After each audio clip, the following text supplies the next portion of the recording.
이제 겨우 반년 지나가는 짧은 결혼 생활인데 벌써부터 이혼 고민을 하고 있는 게 맞나 싶어요. 가정에 불화가 생긴 게 뭐 자랑할 만한 일이라고 이런 데까지 올리냐 하실 분들도 계실 테지요. 저도 여기에 제 이야기를 보내기까지 많은 고민을 했습니다. 여러 사람들 의견도 한번 들어보는 게 적어도 저 혼자 고민하는 것보다는 훨씬 나은 방법이다 싶어서 어렵사리 제 이야기를 적어보내게 되었습니다.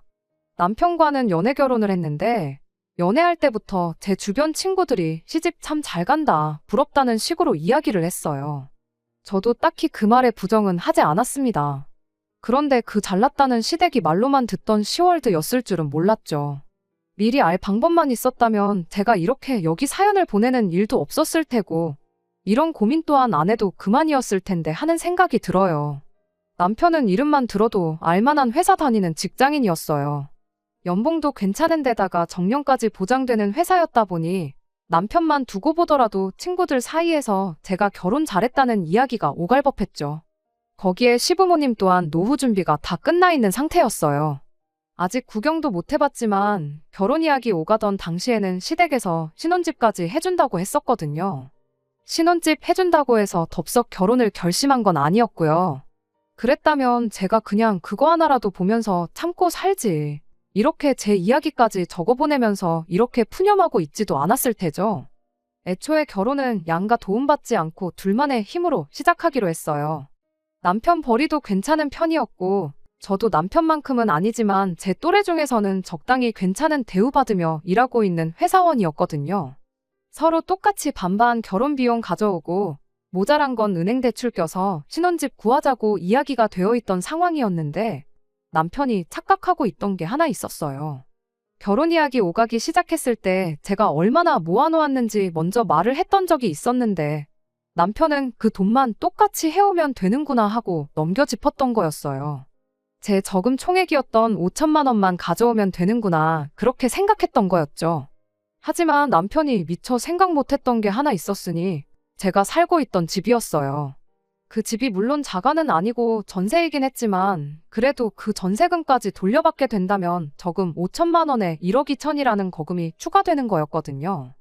5천이 아니라 1억 7천을 가져와야 한다고 정정해줬더니 남편 얼굴 표정만 봐도 그만큼 돈이 없다는 걸 한눈에 알 수 있었습니다.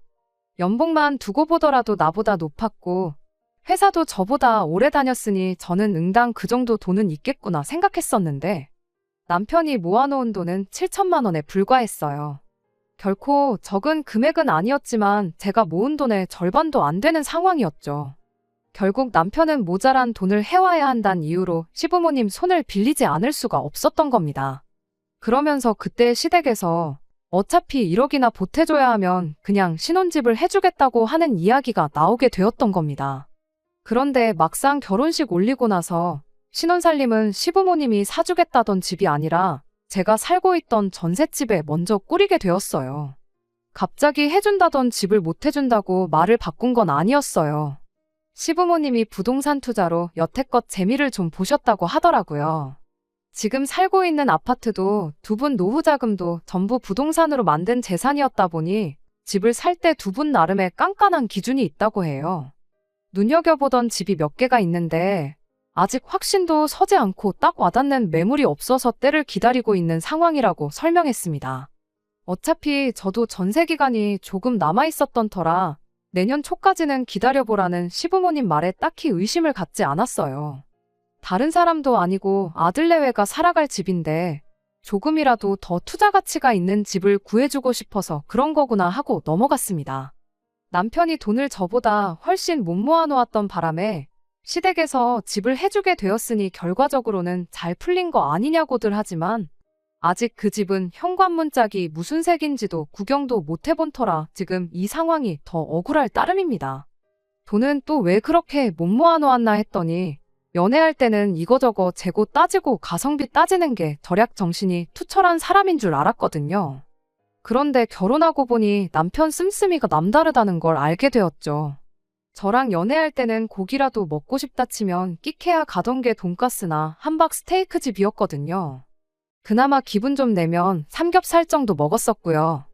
결혼하고 얼마 안 돼서 시부모님과 신혼회까지 해서 같이 외식을 했던 적이 있어요. 그리고 그때 남편이 소고기도 먹을 줄 아는 사람이라는 걸 처음 알게 되어서 한 번 놀랐고 60만 원이 넘는 계산서를 일시불로 긁어버리는 모습 보고 두 번 놀랐습니다. 굳이 연애할 때는 왜 그렇게 짠돌이처럼 굴었느냐 따지지는 않았어요. 연애하는 동안 나한테 돈 쓰기가 아까웠구나 생각하면 서운하긴 했지만 결혼까지 했는데 굳이 옛날 일까지 꺼내가면서 따지고 드는 제가 괜히 치사한 건 아닌가 싶기도 했고요. 적어도 가족들한테 돈 쓰는 건 아까워하지 않는 사람이니 앞으로 처가인 친정에도 잘할 거라고 생각했고 저한테도 어련히 잘하겠구나 그렇게 생각했었거든요. 그 이후로 몇 주 뒤에 친정 식구들하고도 같이 식사를 하기로 했던 적이 있는데 그때 그 생각이 산산조각이 나버리고 말았긴 하지만 말이죠. 남편은 자기 가족들한테만 돈을 펑펑 쓰는 사람이었던 거예요. 친정집에서도 제 동생이랑 해서 온 가족이 모였죠. 그래봤자 동생은 아직 결혼을 안 해서 5명이 전부였지요. 저녁 식사 어디서 하면 좋겠냐고 고기를 먹을까 동생이 좋아하는 장어구이를 먹으러 갈까 이야기 나오고 있었는데 남편이 자기는 치킨이 먹고 싶다면서 양념 하나, 후라이드 하나 이렇게 치킨 2마리를 시켜 먹자고 하더군요. 심지어 배달비도 아깝다고 근처에 치킨집이 어디 있냐 물어보더라고요. 자기가 가서 포장해 온다고 하면서요.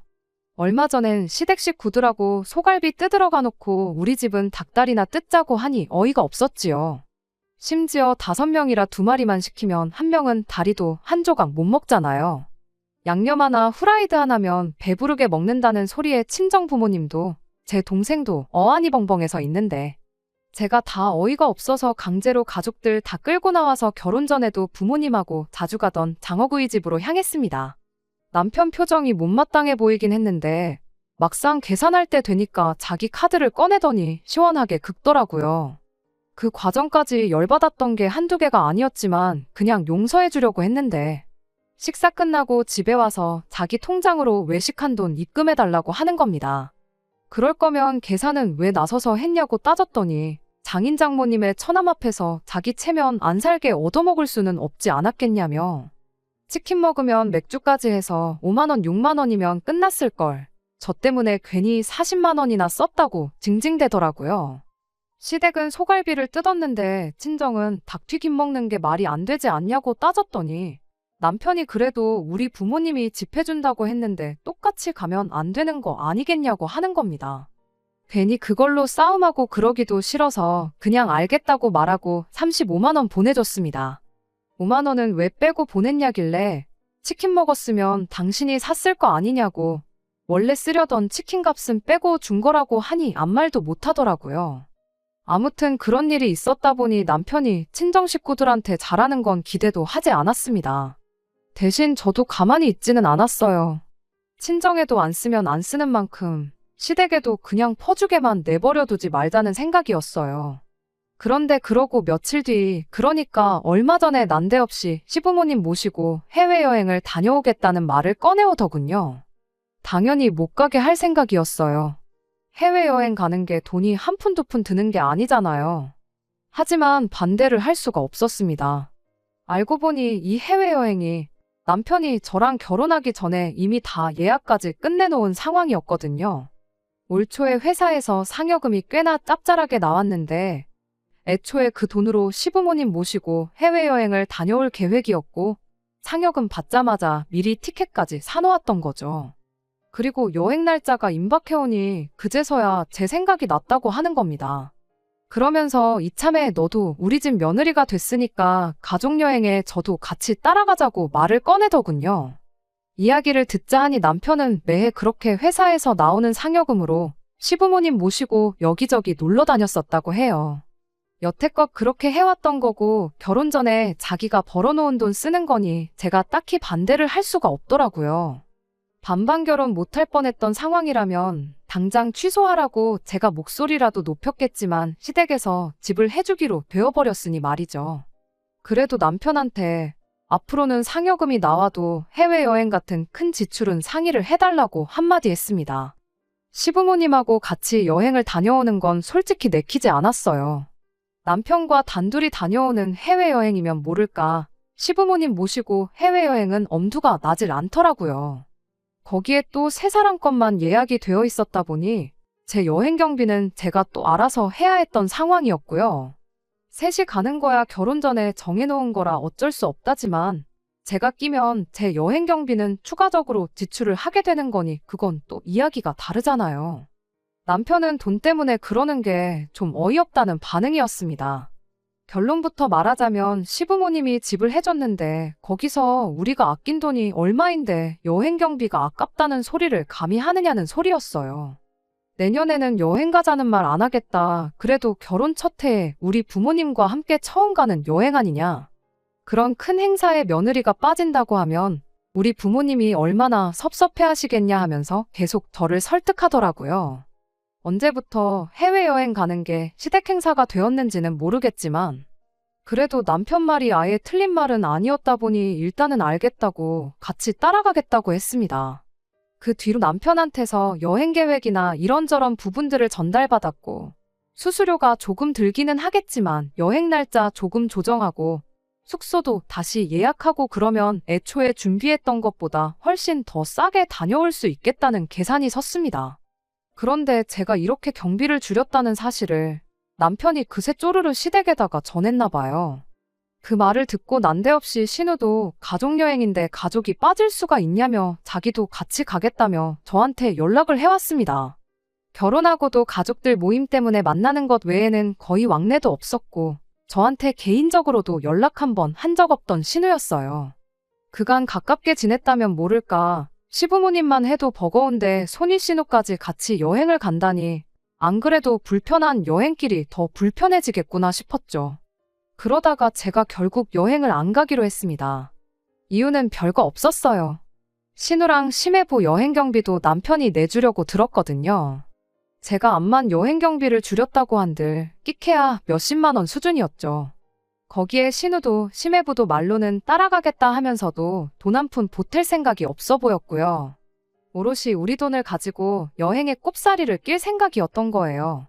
그래서 내가 빠져줄 테니까 내 여행 경비만큼 해서 보태주고 모자란 건 신우 주머니에서 나가는 걸로 하라고 했던 거고요. 웃긴 건 그렇게 하니까 신우는 곧바로 심해부는 두고 가겠다고 나왔습니다. 말로는 가족들끼리만 오붓하게 가족여행 다녀온다고 그러긴 했지만 누가 봐도 자기 돈 한 푼 들일 생각 없던 게 눈에 다 보였네요.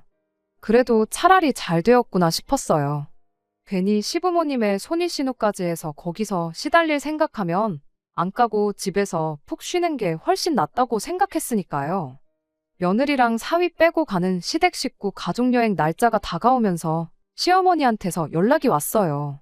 며느리랑 사위 두고 가는 게 마음에 걸려서 외식이나 해야겠다고요. 걱정해주는 마음이야 고마웠지만 안 봐도 또 비싼 거 먹고 남편이 나서서 50만 원이고 100만 원이고 계산할 게 뻔했으니 제가 음식 준비해놓겠다고 저희 집으로 오시라고 했습니다. 그렇게 여행 일주일을 앞두고 온 가족이 저희 집에 모이게 되었어요. 시간 맞춰서 주문 예약 걸어놓았더니 시간 딱 맞춰서 배달이 오더라고요. 음식 준비해놓겠다고 해놓고 남편이 했던 그대로 따라해줬습니다. 그래도 6명이니까 치킨 3마리 시켰어요. 공평하게 닭다리 1개씩 뜯을 수 있으니 제가 나름대로 인심 좀 썼던 거였죠. 시어머니가 음식 준비해놓는다더니 이게 뭐냐고 하시길래 남편이 친정 가서 저렇게 하려고 했었다고 하니 딱히 별말은 더 안 하더라고요. 대신 계산은 제 돈으로 했네요. 식사답지 않은 식사 끝나고 나서 신우랑 시어머니가 저한테 묻더라고요. 자기들 여행 가 있는 동안 저보고 뭐 하고 있을 거냐고 하길래 주말 동안에는 친정 가서 푹 쉬다 올 생각이고 평일에는 회사 때문에 그냥 집과 회사 오며 가며 할 생각이고 밀린 드라마나 몇 개 챙겨볼 생각이라고 대답했습니다. 그랬더니 신우랑 시어머니가 동시에 입을 맞춰서는 누가 네 계획 물어본 건 줄 아느냐고 하더라고요. 그럴 거면 물어보지나 말지 하고 속으로 생각하고 있었는데 거기다 대고 한다는 소리가 신우가 집을 비운 동안 저보고 심해부 밥 좀 챙겨주라고 하는 거예요. 제가 말을 잘못 들었나 싶었어요. 심해부도 두 사람이 뭔 소리를 하는 거지 하는 표정으로 어안이 벙벙해 있었고요. 그래서 말도 안 되는 농담 좀 하지 마시라고 재미없다고 제가 먼저 말을 꺼냈네요. 애초에 신우네 집이 저희 집에서 대중교통 타고 가면 2시간은 좋게 걸리는 거리에 있어요. 출퇴근 시간에는 또 차가 엄청 막히는 구간이 있어서 차 끌고 가면 더 오래 걸릴 수도 있는 거리고요. 그런데 어떻게 심해부 밥을 끼니 때마다 챙겨주냐고 말도 안 된다고 했죠. 그랬더니 시어머니가 해보지도 않고 안 된다고부터 하냐고 한마디 하더군요. 거기에 신우가 가세에서는 오며 가며 하기 싫으면 손님 방에 이불 깔아놓을 테니까 자기 집에서 먹고 자고 하면 되는 거 아니겠냐는 소리를 하는 겁니다. 어차피 이제 한 가족인데 뭐 불편할 거 있냐고 하는 거예요. 잠깐의 정적에도 두 사람이 표정 하나 바뀌지 않는 게 치킨 때문에 저한테 복수하겠다고 장난치는 게 아니고 진심으로 저러는 거구나 싶더라고요. 심해부 밥이 그렇게 걱정되면 여행에 데리고 가면 되는 거 아니냐. 나는 못한다. 아니 안 할 거다. 딱 잡아떼고 안 하겠다고 거절했습니다. 그랬더니 가족들끼리 가는 여행이니까 사위가 못 따라가는 거 아니겠냐고 또 말도 안 되는 소리를 하고 있는 겁니다. 방금 전까지는 한 가족이니까 불편할 거 없지 않겠냐고 신혼에 가서 먹고 자고 하면서 심해부 밥을 챙겨주라더니 이제 와선 사위랑 며느리는 가족이 아니니까 가족여행에 못 따라가는 거라는 소리를 하고 있으니 이 사람들이 단체로 정신이 나간 건가 싶었어요. 그러던 중에 옆에 있던 남편이 그래도 누나네 집이 이 거지 같은 집보다는 훨씬 좋다고 하면서 너도 여기 있을 게 아니고 누나네 집에 가 있는 게 더 나을 거라는 소리를 하더군요. 시댁에서 곧 집을 해주면 누나네 집보다 더 좋은 집을 해주겠다는 말을 하는 거 보니 또 아직 사주지도 않은 집을 가지고 생색을 내고 있구나 싶었죠. 심해부 밥을 챙겨주겠다는 말을 하지 않으면 아마 죽을 때까지 이 집에 있다 가겠구나 싶어서 일단은 알겠다고 대답해 놓은 상황이에요. 남편 포함 시가족들은 오늘 아침에 비행기 타러 공항에 갔고요. 신우랑 같이 있을 때는 심해부도 꼴 보기 싫었는데 심해부도 아닌 건 아닌 거라고 생각을 했는지 제가 밥 챙겨줬다고 말해줄 테니 신경 쓰지 않아도 된다는 연락까지 해왔습니다. 그리고 혼자 이렇게 이혼까지 고민하다가 결국 사연을 남기게 되었어요. 6개월 짧은 시간, 사실 큰 사건을 따지고 보면 몇 개 되지는 않지만 무슨 일 있을 때마다 시댁에서 집 해주면 시부모님이 해주는 집은 하면서 집을 빌미 삼아 뭐 친정에는 돈 한 푼 못 쓰게 하고 저는 저대로 자기들 입맛대로 부려먹을 생각밖에 없는 건가 하는 느낌을 지울 수가 없네요. 친구들한테도 전화통화하면서 털어놓긴 했는데 너 그렇다고 결혼한 지 6개월도 안 돼서 이혼할 거냐? 집 해준다는데 그게 어디냐며 저보고 참고 살라는데 제가 집 한 채 받자고 팔려온 것도 아니잖아요. 그렇다고 그 집이 제 집이 되는 것도 아니고 말이에요. 안녕하세요. 답답한 이야기였다 보니 후기 기다리신 분들이 계실까 싶네요. 아무튼 결론부터 말하자면 저는 이혼하게 되었습니다. 결혼 반년 만에 이혼녀가 되는 게 가장 큰 걱정이었는데 차라리 이혼녀로 살면 살았지. 이 집구석하고는 더 이상 단 하루라도 엮이고 싶지 않아서 큰 결심을 했네요. 지금은 속이 다 후련할 따름입니다.